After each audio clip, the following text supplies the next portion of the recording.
Welcome to the Sound of Economics and to Bruegel's podcast. Today we discuss the global economic situation with a particular focus on the EU-China economic relations at a time of rising trade tensions between all the three countries, China, US, and Europe.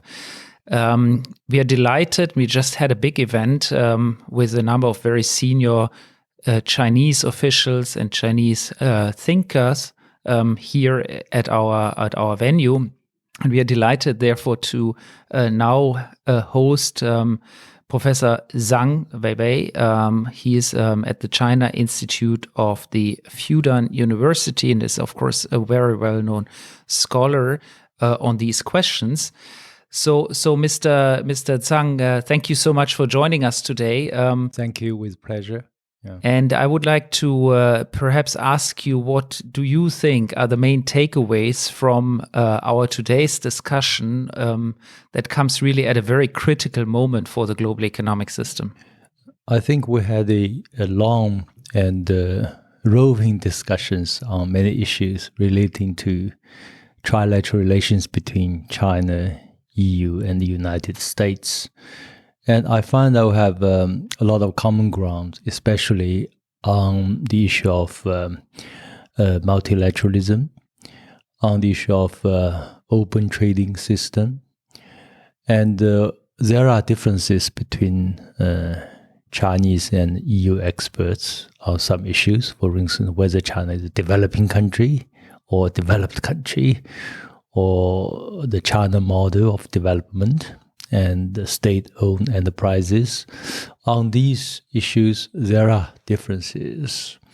But I think, there is a Chinese saying, we can seek common grounds while reserving our differences and then move ahead rather than being blocked by our differences. I think this morning when Mr. Van Rompuy made a point. He said, we are both committed to multilateralism, and we have different political systems, and behind these are different values, but we can withhold our judgment, let time to judge. This is also a view most Chinese share. I may use this opportunity to explain briefly the Chinese political system, which has not been fully understood in the West, in Europe as well.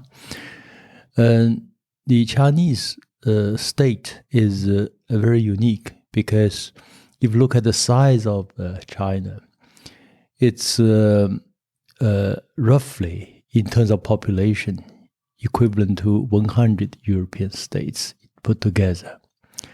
In Europe, a country has a population average 14 million, China 1.4 billion. So I call China as a civilizational state, which is a continuous civilization, uninterrupted for thousands of years, and then it's mingled with a super large modern state. It's almost like Roman Empire that has continued to this day. People have diverse cultures, regions, dialects, and traditions, yet people speak the same language, Latin. We call Mandarin Chinese. Yeah. So to govern this kind of country, since China was first unified over 2,000 years ago, to be precise, in 221 BC, China began to pursue a kind of one-party system, what we call the unified ruling entity. Otherwise, the country will split. Become ungovernable.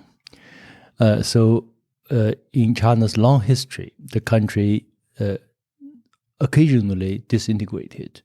But in the end, people still seek common ground and try to have unification. So this is a very strong message.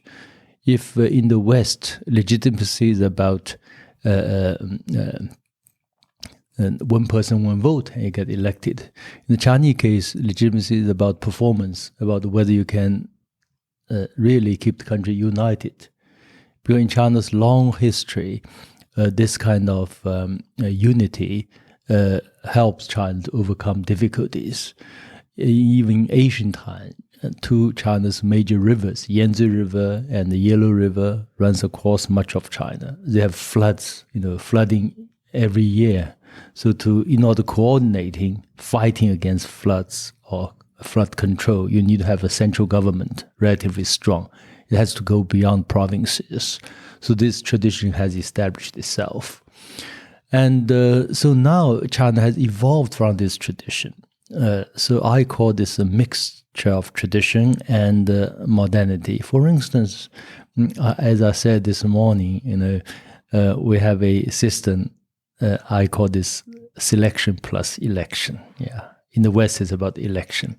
In the Chinese, you have to be, extremely competent governor for provinces at least twice, in order to be nominated as one of the top leaders.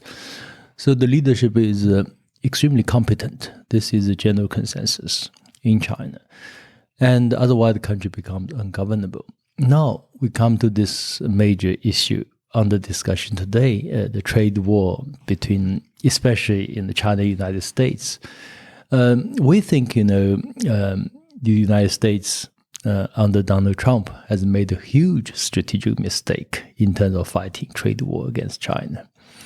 Actually, both sides have agreed to expand their trade. China will buy more goods from the United States, a huge market. We can afford purchasing more. If the United States allows to buy high-tech products, the balance can be immediately redressed. But the United States is unwilling to do that. And then the Trump began to launch this high tariff. Maybe today he will say tariff on worth of $200 billion of goods. And but we made a calculation, and even say, of course, this worst scenario. Say there are no Sino-US trade. China's overall GDP will be affected only by 0.5%. So it's half of 1%. So China's GDP growth this year is projected to be 6.5 minimum. So it will be still around 6. Because China has started its economic restructuring since the financial crisis of the United States 2008. At that time, China's trade dependency was 70% of its GDP. Today, it's less than 10% of its GDP. And furthermore, the Chinese domestic consumption is gaining momentum. Yeah.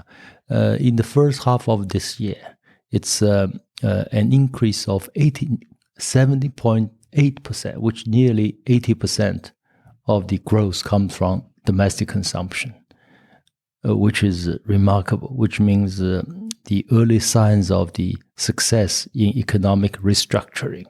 It's more consumer-driven, consumption-driven rather than trade-driven.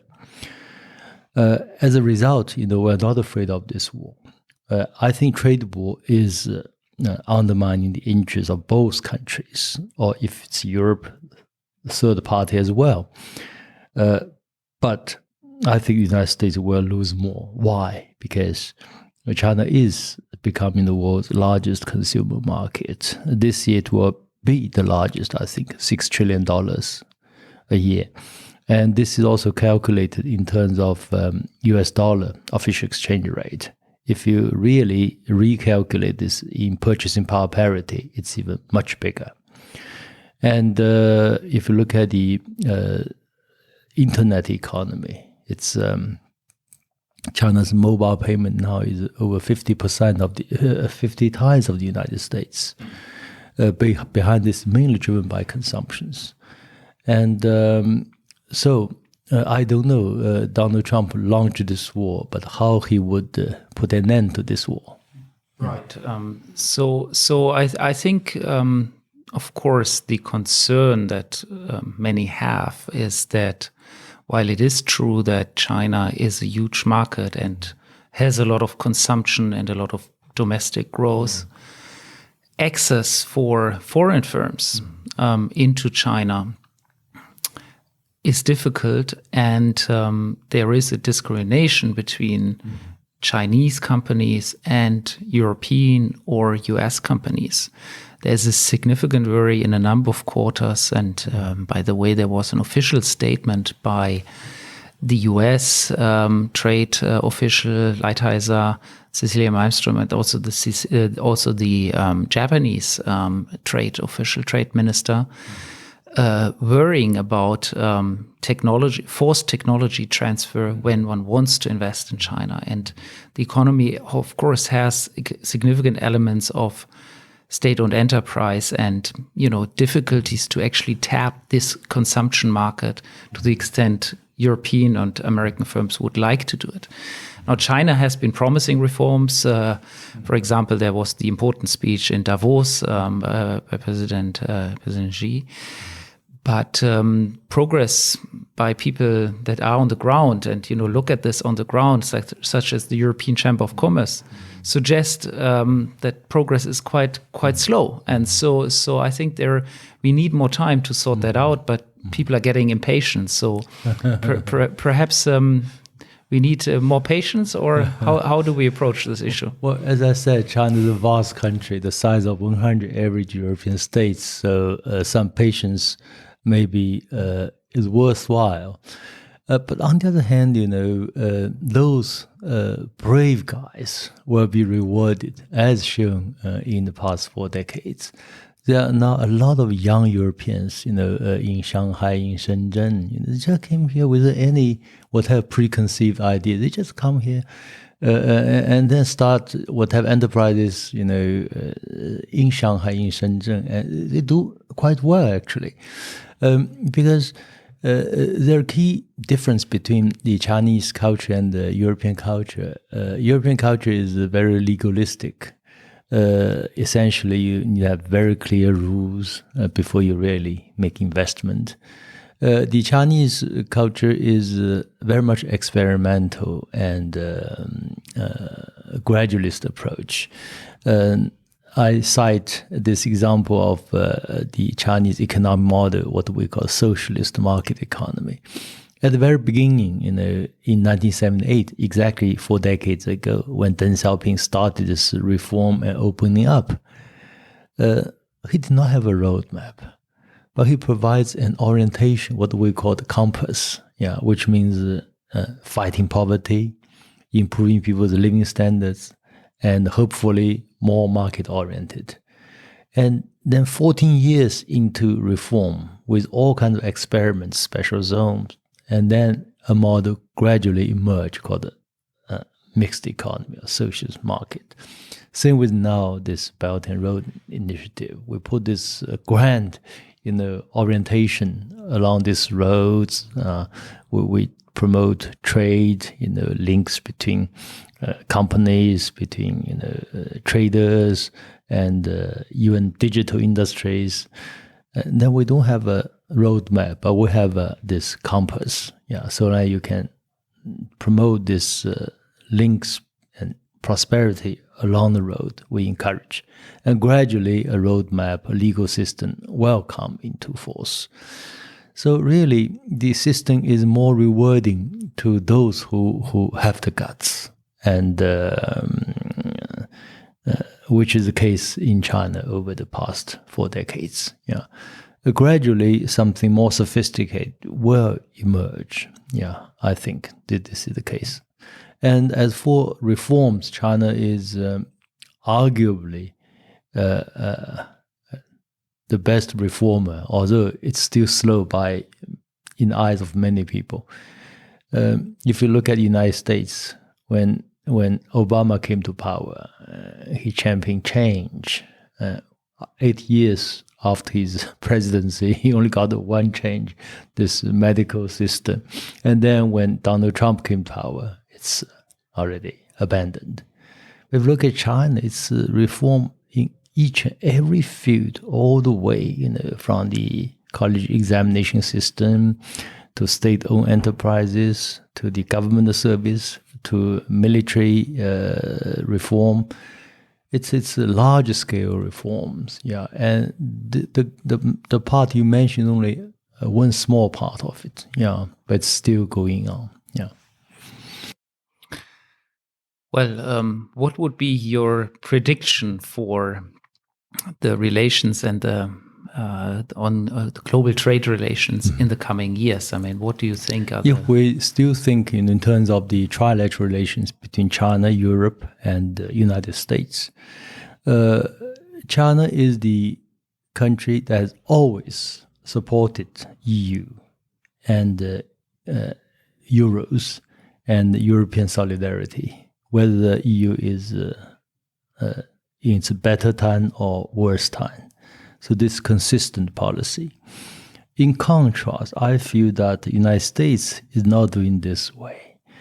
Of course, it's up to EU to decide, who is the real friend, And we have a strategic way of thinking, European should get more united so that it will become major pole in international relations and the world will become safer. Same with economic relations. We also think Europeans are simply too proud, too sophisticated to accept the American whatever, to play a role of a small brother for the United States. No, I don't think so. But Europeans have their problems at home, whether it's refugee crisis, populism, and EU bureaucracy, whatever. But we have patience. I think if you look at the pace of Sino-EU trade and the pace of the expansion of Asia's economy, including Japan, Southeast Asia, South Korea as a whole, I think Europe will increasingly moving towards Asia. Actually, EU-Asia trade, including trade with China, has been growing much faster than that between United States and EU. Of course, we also hope to develop good relations, trading relations with the United States. But now we have the Trump phenomenon. What can we do? So perhaps one day this guy is, for some reason, lost his power. We can rebuild a better trilateral relations. Professor Zhang, thank you very much for these insights. I'm now joined by Alicia García-Herrero, a senior fellow here at Bruegel, who is actually based in Hong Kong and knows the Chinese economy really well and knows China really well. Alicia, we've just heard from Professor Zhang his takeaway. So perhaps I can ask you to give us your main takeaways on where we should be heading, where we will be heading, and what should be Europe's strategy going forward. Thank you, Guntram. I guess the discussion today was really more about China and Europe, but we can't forget that it all starts from the US. And the discussions were in a way a response to US pressure on China, to a lesser extent US pressure on Europe, which we have also felt. So my reading of this US-China trade war is first that the US is not really only looking at the at the trade deficit whatsoever, or even at midterm elections. It's much more than that. Is the US trying to contain China in its move up the ladder and in its technological advance progress. So this is the first thing. The first 50 billion tariff package is really geared towards that higher end of China's export capacity.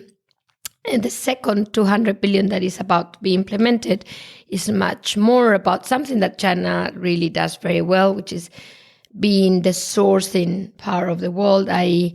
the exporter of intermediate products for the rest of the world to complete or to finalize. And in that regard, I think the US is clearly targeting that production capacity that China has in the global value chain to try to dismantle it and send it elsewhere, reshore either to the US or at least re-offshore elsewhere in perhaps countries where the US has more of a take and on those economies, for example, Mexico or Vietnam.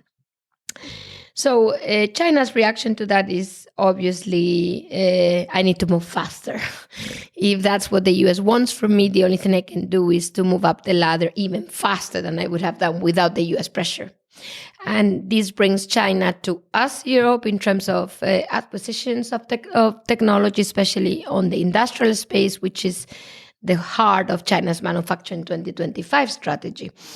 So Europe is, I would put it, a sourcing venue for China's upgraded technology to achieve its dream, which is this higher value added.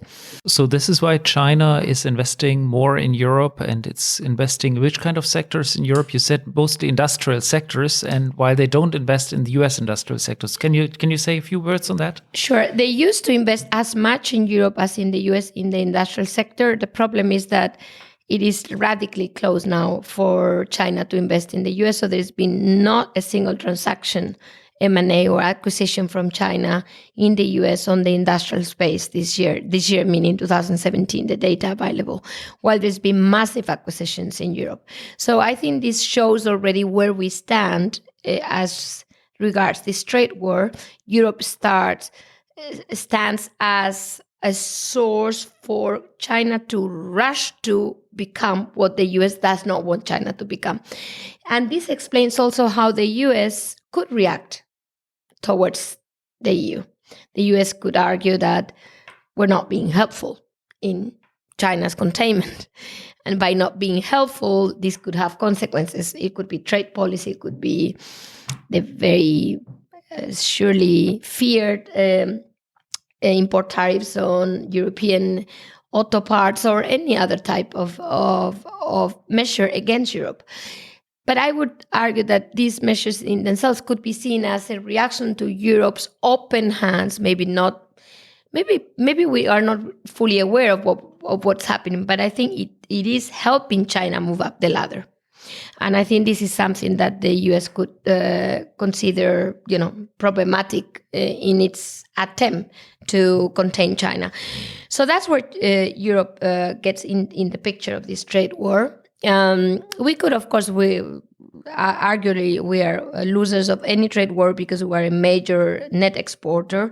But even if some sectors could, win here and there, and you can think of the usual suspects, those that could step into the tariffs imposed either by the US or China, so aerospace or auto parts, etc. The reality is that still today, the US market is bigger for us than China.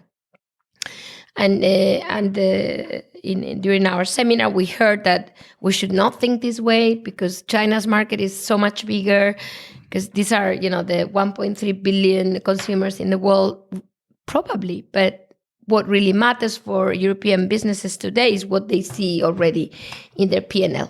And that's not yet China, it's much more the US.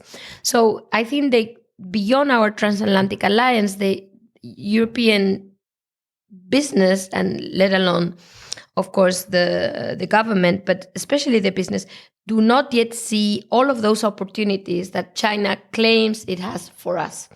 So I guess the takeaway for me of this seminar, really the key takeaway is how can China create more of an enticement for European businesses so that those businesses can either lobby or at least make a much stronger point to our governments that there's a lot to lose if we were to align closer with the US.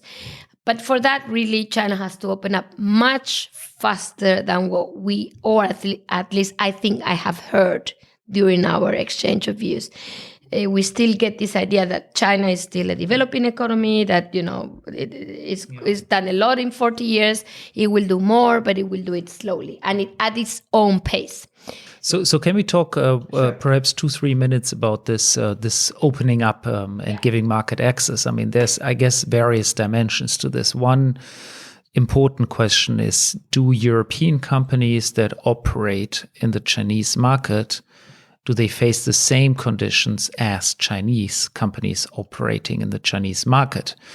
I think for Europe, we have pretty clear rules that an American company operating in Europe or a Chinese company operating in Europe has to fulfill all the same criteria, has the same access to state aid, has the same access to specific markets and so on. Now, in China, that doesn't seem to be the case. There seems to be a strong bias towards basically more or less state-owned enterprises, be it on the financing side, but also be it on consumer markets specifically, or is it on the financing? You mentioned a very strong figure. Perhaps you can talk a bit about that figure, but also what in terms of access to consumer markets?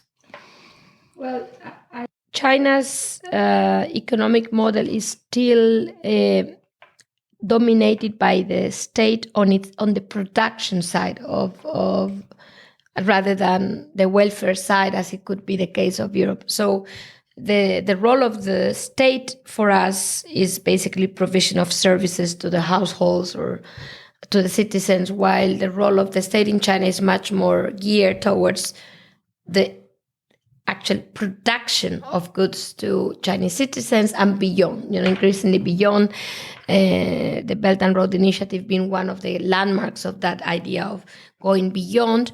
And if you look at the role of state-owned companies in that beyond, i.e. in the acquisitions, not only of industrial technology in Europe, in which they are also the dominant player, but also in the Belt and Road Initiative, in all of the acquisitions there.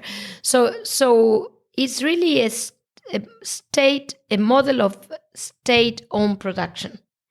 Now, of course, one should realize that this is not as strong in every sector, but I would disagree with the idea that the new economy is actually minimizing the role of the state, because there are many sectors that are considered new economy, for example, tourism, or let alone health and education, that are still massively dominated by the state.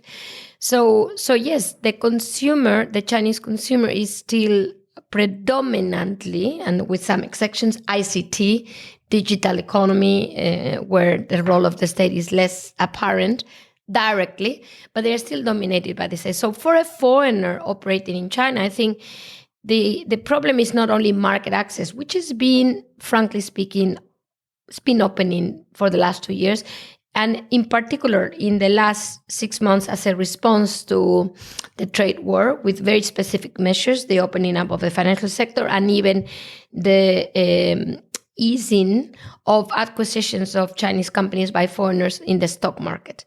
However, always with the very obvious exception of strategic sectors, which are so many that I would not be able to name them all in this podcast. So I guess the answer is yes, they're opening, but it's not a kind of a multilateral and broad-based opening. It's a targeted opening. This actually could help European companies, because that targeted open might, if we know how to play our cards, be more geared towards European companies than American companies. We saw the case of BASF in Guangdong with a very large, which has been granted the permission to build a massive plant. I think it's something like a 10 billion investment.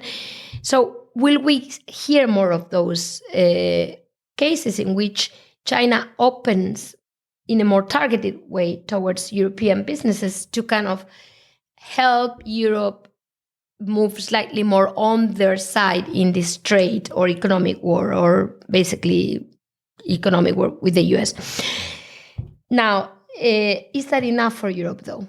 Is that targeted opening enough? And my answer is, with that economic model in which you still have massive state ownership, you're bound not to be very successful in that market, even if they open up. So opening is a necessary condition, but it might not be a sufficient condition. You mentioned the banking. So now you can acquire 51 majority in the banking sector, but I mean in a bank.